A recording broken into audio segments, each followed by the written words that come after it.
Friends, welcome to लक्ष्य law academy. I hope आप सभी लोग स्वस्थ होंगे, सुरक्षित होंगे।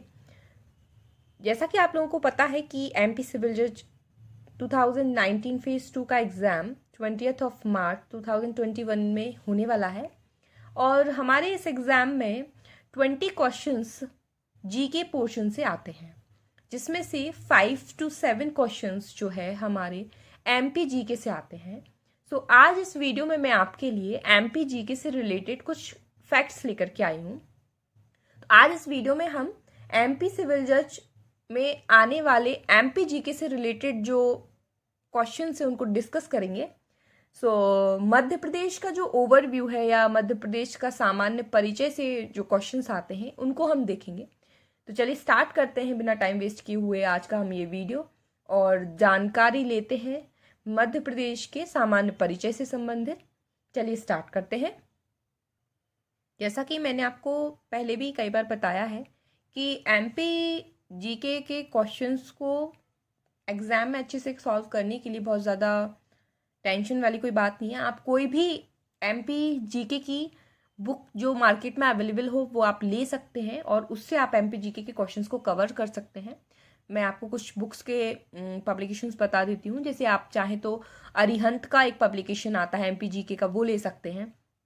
पुणेकर की एक बुक आती है मध्य प्रदेश सामान्य ज्ञान की, आप वो भी परचेज कर सकते हैं। और इंग्लिश मीडियम से तो महावीर की एक बुक आती है पब्लिकेशन, महावीर का भी पब्लिकेशन आता है मध्य प्रदेश जीके पे, तो आप वो भी परचेज मार्केट से कर सकते हैं। चलिए स्टार्ट करते हैं हम मध्य प्रदेश एंड ओवरव्यू से रिलेटेड क्वेश्चंस को। सामान्य परिचय मध्य प्रदेश से में जो भी सामान्य परिचय है मध्य प्रदेश का, उससे रिलेटेड फैक्ट्स को हम इस वीडियो में डिस्कस करते हैं। जैसा कि आपको दिख रहा होगा स्क्रीन पे, मध्य प्रदेश का सामान्य परिचय या मध्य प्रदेश एक नजर में, तो एक ओवरव्यू है। यहाँ से क्वेश्चंस आते हैं एग्जाम में। तो सबसे पहले राज्य का नाम बताया गया है मध्य प्रदेश, हम सभी को पता है। मध्य प्रदेश जीके की बात कर रहे हैं तो राज्य का नाम मध्य प्रदेश है। तो जो क्वेश्चन यहाँ से फ्रेम होता है वो ये होता है कि ये जो नाम है मध्य प्रदेश का, ये दिया किसने है, किसने मध्य प्रदेश को मध्य प्रदेश नाम दिया। तो इसका आंसर है पंडित जवाहरलाल नेहरू। तो ध्यान रखिएगा, नेमिंग एज मध्य प्रदेश, तो आंसर होगा इसका पंडित जवाहरलाल नेहरू। कि मध्य प्रदेश को नाम किसने दिया है मध्य प्रदेश, तो इसका आंसर है पंडित जवाहरलाल नेहरू। ध्यान रखिएगा। फिर जो दूसरा क्वेश्चन आपको फ्रेम हो सकता है वो है अन्य नाम क्या है। आ चुके हैं एक्चुअली में ये क्वेश्चंस कई बार पूछे जा चुके हैं, अदर नेम भी पूछे जा चुके हैं। इसमें बहुत सारे मध्य प्रदेश को बहुत सारे नामों से जाना जाता है, जैसा कि आपको दिख रहा होगा स्क्रीन पर कि इसको सोया स्टेट कहा जाता है। सोयाबीन की बहुत अच्छी पैदावार होती है मध्य प्रदेश में, इसलिए इसको सोया स्टेट के नाम से जाना जाता है। हृदय प्रदेश कहा जाता है क्योंकि ये हमारे भारत देश के बीचों बीच स्थित है, इसलिए इसको हृदय प्रदेश भी कहा जाता है। मध्य भारत भाई अगेन कि बिल्कुल बीचों बीच स्थित है, इंडिया के बिल्कुल बीच में मध्य प्रदेश आता है, इसलिए इसको मध्य भारत और हृदय प्रदेश भी कहा जाता है। देन उसके बाद लघु भारत, मिनी इंडिया, इंग्लिश में क्या बोलते हैं इसको, मिनी इंडिया। लघु भारत कहा जाता है मध्य प्रदेश को, मिनी इंडिया। नदियों का मायका, मध्य प्रदेश में बहुत सारी नदियां हैं, इसलिए इसको नदियों का मायका, होम ऑफ रिवर्स भी कहते हैं। सेंट्रल प्रोविंसेस एंड बरार के नाम से भी इसको जाना जाता है, सेंट्रल प्रोविंसेस एंड बरार के नाम से भी जाना जाता है। वन मोर नेम जो इस बुक में नहीं दिया हुआ है वो है लैंड ऑफ कोहिनूर। कोहिनूर की भूमि भी मध्य प्रदेश को कहा जाता है। ध्यान रखिएगा, लैंड ऑफ कोहिनूर, कोहिनूर की भूमि भी मध्य प्रदेश को कहा जाता है। तो आपसे ये ऑप्शंस एग्जाम में पूछे जा सकते हैं। हो सकता है आपको 3 ऑप्शन गलत दें, 1 सही दें, तो आपको ध्यान उसमें से बताना होगा कि कौन सा सही ऑप्शन है, या फिर तीनों ऑप्शन सही दें और दें ऑल ऑफ एबव। तो इस तरीके के ऑप्शंस आपके एग्जाम में आ सकते हैं। तो आपको याद रखना है कि मध्य प्रदेश को किन नामों से जाना जाता है, सोया स्टेट, हृदय प्रदेश, मध्य भारत, लघु भारत यानी कि मिनी इंडिया, नदियों का मायका, homes of river, central provinces and Berar, and one more what, land of Kohinoor. Yes, बात करते हैं कैपिटल की। मध्य प्रदेश की कैपिटल या राजधानी क्या है, तो मध्य प्रदेश की कैपिटल या राजधानी है भोपाल। स्टेट डे, राज्य दिवस किस दिन मनाया जाता है, तो 1 नवंबर को राज्य दिवस मनाया जाता है। क्यों, क्योंकि मध्य प्रदेश का गठन 1 नवंबर 1956 में हुआ था, इसलिए 1 नवंबर को राज्य दिवस मनाया जाता है। ध्यान रखना है आपको, स्टेट डे किस दिन मनाया जाता है, 1 नवंबर को। क्यों मनाया जाता है, क्योंकि मध्य प्रदेश की जो स्थापना है वो 1 नवंबर 1956 को हुई है। तो 1 नवंबर 1956 is the foundation day. English में क्या बोलते हैं स्थापना दिवस को? Foundation day. तो मध्य प्रदेश का फाउंडेशन डे या स्थापना दिवस क्या है? 1 नवंबर 1956 मीन्स इस दिन मध्य प्रदेश का गठन हुआ, इस दिन मध्य प्रदेश राज्य अस्तित्व में आया। देन मध्य प्रदेश में 1956 के बाद गठन होने के बाद मध्य प्रदेश में पहले छत्तीसगढ़ इंक्लूड हुआ करता था, बट 2000 में 1 नवंबर 2000 के दिन मध्य प्रदेश को छत्तीसगढ़ से विभाजित कर दिया गया और 1 नवंबर 2000 को मध्य प्रदेश 2 भागों में बट गया। तो एक भाग को कहा गया छत्तीसगढ़ स्टेट और जो बचा हुआ था वो मध्य प्रदेश रहा है। तो 1 नवंबर 2000 को जब छत्तीसगढ़ मध्य प्रदेश से अलग किया गया, विभाजित किया गया, तो उस डे को कहा गया रीऑर्गेनाइजेशन डे या पुनर्गठन दिवस। तो ध्यान रखना है कि मध्य प्रदेश का पुनर्गठन दिवस या रीऑर्गेनाइजेशन डे क्या है? तो 1 नवंबर 2000 है, क्योंकि इस दिन छत्तीसगढ़ से अलग किया गया था। छत्तीसगढ़ एक अलग स्टेट बना और मध्य प्रदेश एक अलग स्टेट बना। तो वर्तमान स्वरूप करके यदि पूछ लें तो ध्यान रखिएगा, वैसे नॉर्मली अगर पूछते तो रीऑर्गेनाइजेशन डे से पूछते हैं कि पुनर्गठन दिवस क्या है। तो 1 नवंबर 2000। देन बात करें भाषा की कि मेजर लैंग्वेज क्या है मध्य प्रदेश की या मुख्य भाषा क्या है? तो मुख्य भाषा या मेजर लैंग्वेज जो है वो है हिंदी। उसके अलावा जो अन्य भाषाएं हैं वो है उर्दू और जो भी अन्य क्षेत्रीय भाषाएं बोली जाती हैं, रीजनल लैंग्वेजेस लाइक बुंदेलखंड में बुंदेली बोली जाती है, मालवा में मालवी बोली जाती है और आपका बघेलखंड में बघेली बोली जाती है। तो ये अदर रीजनल लैंग्वेज है, बट मेजर लैंग्वेजेस हिंदी। अब बात करते हैं राजकीय चिन्ह की। तो जो राजकीय चिन्ह है, जैसा कि स्टेट सिंबल जिसको हम कहेंगे, तो स्टेट सिंबल जो है वो आप अगर गूगल पे सर्च करेंगे तो आप बहुत अच्छे से समझ पाएंगे। तो एक बार स्टेट सिंबल देखिएगा मध्य प्रदेश का। मध्य प्रदेश का स्टेट सिंबल जो है वो कुछ इस प्रकार से है। मैं यदि आपको यहाँ पे ड्रॉ करके बताऊं तो कुछ इस प्रकार से एक गोला बना हुआ है। सॉरी, मेरी ड्राइंग बहुत ज़्यादा अच्छी नहीं है। गोला बना हुआ है और यहाँ पे आपको एक गेहूं की और एक धान की वॉल दिखेगी और उस गोले पे जो है इस तरीके की कुछ स्तूप बने हुए हैं। तो ये जो स्तूप है ये 24, ये पूरे राउंडेड करके इस तरीके के ये 24 स्तूप बने हुए हैं। तो इस तरीके से ये जो है इसमें पूरे टोटल 24 स्तूप बने हुए हैं ये इस तरीके से।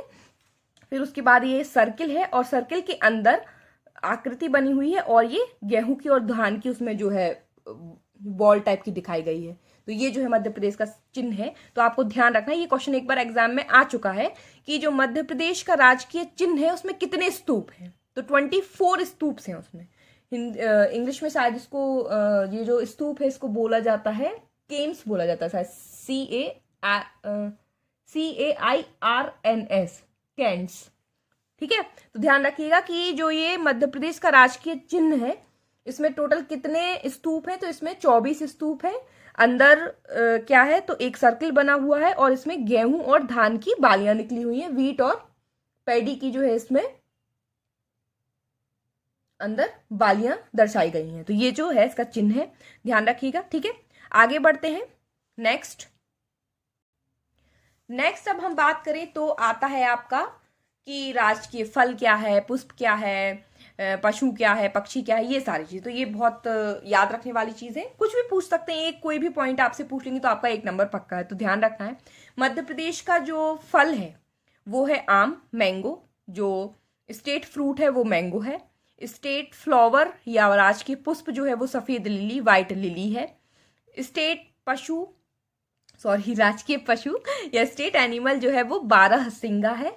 इसको इंग्लिश में रॉयल स्टेग बोलते हैं, ROYALSTAG, रॉयल स्टेग बोलते हैं इसको। राजकीय पशु क्या है? बारहसिंगा। उसके बाद राजकीय पक्षी की बात करें तो स्टेट वर्ड जो है वो एक तो है दूधराज, जिसको इंग्लिश में बोला जाता है फ्लाइंग पैराडाइज फ्लाइंग कीचर या एशियन पैराडाइज फ्लाइंग कीचर भी बोलते हैं इसे, दूधराज। और दूसरा साहेब बुलबुल, इंपेरियल नाइट एंगल। सो दूधराज या साहेब बुलबुल, paradise flycatcher, imperial nightingale, ये सभी नाम जो है ये आपको याद रखने हैं राजकीय पक्षी में। तो मध्य प्रदेश के राजकीय पक्षी या स्टेट वर्ड जो है वो क्या है? दूधराज, जिसको साहेब बुलबुल भी कहते हैं, पैराडाइज फ्लाइंग कीचर भी कहते हैं, एशियन पैराडाइज फ्लाइंग कीचर भी कहते हैं, इंपेरियल नाइटिंगेल भी कहते हैं। ओके, इतने नाम है, ध्यान रखिएगा। Imperial nightingale, Asian paradise flycatcher या पैराडाइज फ्लाइंग कीचर या दूधराज या साहिब बुलबुल। ठीक, क्लियर। आगे बढ़ते हैं। राजकीय वृक्ष, स्टेट ट्री, दैट इज बरगद या बट वृक्ष, इसको इंग्लिश में क्या बोलते हैं? बैनियान ट्री, सभी को पता है। तो ये आपका राजकीय वृक्ष हो गया बरगद। राजकीय मछली महाशीर, हिंदी में भी और इंग्लिश में भी महाशीर ही कहा जाता है इसको, राजकीय मछली को। ठीक है, तो स्टेट फिश क्या है? महाशीर। राजकीय ड्रामा, मतलब स्टेट ड्रामा, राजकीय नाट्य माच, ये एग्जाम में पूछा जा चुका है, याद रखना है। नाट्य और नृत्य में कंफ्यूज नहीं होना है, नाट्य इज ड्रामा, नृत्य इज डांस। सो राजकीय नाट्य या आपका जो स्टेट ड्रामा है वो है माच, एंड राजकीय नृत्य स्टेट डांस जो है वो है राई। ठीक है, सो ड्रामा माच एंड डांस राई। देन उसके बाद एक्चुअली में ये जो राजकीय नृत्य है या जो ये राई जिसको राजकीय नृत्य कहा गया है, ये आपके रीजनल जो लोकल नृत्य हैं वो उनमें से एक है ये। उसके बाद बात करते हैं राजकीय फसल। तो राजकीय फसल सोयाबीन, जैसा कि मैंने पहले ही आपको बताया कि बहुत ज़्यादा पैदावार होती है सोयाबीन की, इसलिए इसको सोया स्टेट भी कहते हैं। तो इसलिए जो राजकीय फसल है वो है सोयाबीन। तो ध्यान रखिएगा, मध्य प्रदेश की राजकीय फसल क्या है? स्टेट क्रॉप है सोयाबीन। उसके बाद बात करेंगे फल, अगेन इन्होंने रिपीट कर दिया, हम पढ़ चुके हैं, आम। राजकीय गान, ये भी इंपॉर्टेंट है, राजकीय गान, स्टेट एंथम या स्टेट सॉन्ग जिसे हम कहेंगे। तो सॉन्ग ऑफ मध्य प्रदेश जो है वो है मेरा मध्य प्रदेश। आपको ऑप्शन में इस तरीके का मिलेगा, इसमें पूरी लाइंस दी हुई हैं। सुख का दाता सबका साथी, सुख का यह संदेश है, माँ की गोद, पिता का आश्रय, मेरा मध्य प्रदेश है। तो जो राजकीय गान है वो इसी प्रकार से है, मध्य प्रदेश का स्टेट सॉन्ग मेरा मध्य प्रदेश। ठीक है, याद रखना है। आगे बढ़ते हैं। उसके बाद क्षेत्रफल से क्वेश्चन पूछ लेते हैं। तो क्षेत्रफल से क्वेश्चन आपको याद रखना है कि मध्य प्रदेश का जो क्षेत्रफल है वो कितना है। तो आपको स्क्रीन पे दिख रहा होगा कि 3,08,252 वर्ग किलोमीटर जो है मध्य प्रदेश का टोटल एरिया, टोटल क्षेत्रफल जो है वो यही है। एरिया टोटल कितना है मध्य प्रदेश का? 3,08,252 स्क्वायर किलोमीटर, वर्ग किलोमीटर। आपको साइड में दिख रहा होगा, पेंसिल से मैंने लिख रखा है 3,08,000 वर्ग किलोमीटर। तो एक्चुअली में ये जो है 3,08,000 वर्ग किलोमीटर, ये एमपी की जो गवर्नमेंट वेबसाइट है mp.gov.in, वहाँ से मैंने देखा था। वहाँ पे जो टोटल एरिया मध्य प्रदेश का है वो ये बताया गया है। तो चूंकि बुक्स में कोई भी आप बुक खरीदेंगे उसमें आपको यही बताया गया हुआ है, तो अगर आपको ऑप्शन में ये दोनों ऑप्शन मिलते हैं तो आप इस ऑप्शन पे टिक करके आइएगा 3,08,000 वर्ग किलोमीटर पे। अदरवाइज अगर ऑप्शन में ये नहीं है तो फिर 3,08,252 वर्ग किलोमीटर पे ही आप टिक करके आइएगा। और एक बार अगर आपकी कोई और अच्छे जानकार हो कोई, तो उनसे भी आप एक बार कंफर्म कर लीजिएगा। कोई पीएससी यूपीएससी के स्टूडेंट हो तो उनसे भी आप एक बार कंफर्म कर सकते हैं इसको। ठीक है, अकॉर्डिंग टू मी मैं ये बता रही हूँ कि अगर गवर्नमेंट वेबसाइट का ऑप्शन हमें मिलता है तो फिर we should tick this option. Okay, आगे बढ़ते हैं। विस्तार की बात करें तो विस्तार नहीं पूछा जाता है कि भाई ये जियोग्राफिकल लोकेशन इसका कैसा क्या है, ये तो नहीं पूछेंगे। तो आई डोंट थिंक कि ये पढ़ना जरूरी, इसको हम छोड़ सकते हैं। राजकीय सीमा, राज्य की जो मध्य प्रदेश राज्य की जो सीमा है वो कितने राज्यों से लगी, ये क्वेश्चन कई बार एग्जाम में आ चुका है। तो ध्यान रखना है, मध्य प्रदेश राज्य की सीमाएं अन्य 5 राज्यों से लगी हुई है। मतलब राज्य जो हमारा मध्य प्रदेश स्टेट है उसकी बॉर्डर जो है, उसकी बॉर्डर से 5 अदर स्टेट की बॉर्डर्स जुड़ी हुई हैं। वो 5 अदर स्टेट कौन कौन से हैं? उत्तर प्रदेश, छत्तीसगढ़, आपका उत्तर प्रदेश, छत्तीसगढ़, महाराष्ट्र एंड राजस्थान एंड गुजरात। तो अब ये भी पूछ लेते हैं कि कौन सा स्टेट किस साइड पर है, तो ये भी आपको ध्यान रखना है। तो उत्तर प्रदेश जो है वो है नॉर्थ में, है ना, उत्तर में क्या आता है? उत्तर प्रदेश। तो जो मध्य प्रदेश की जो बॉर्डर है, तो मध्य प्रदेश की बॉर्डर के नॉर्थ साइड में कौन सा स्टेट की बॉर्डर शेयर करता है? उत्तर प्रदेश की।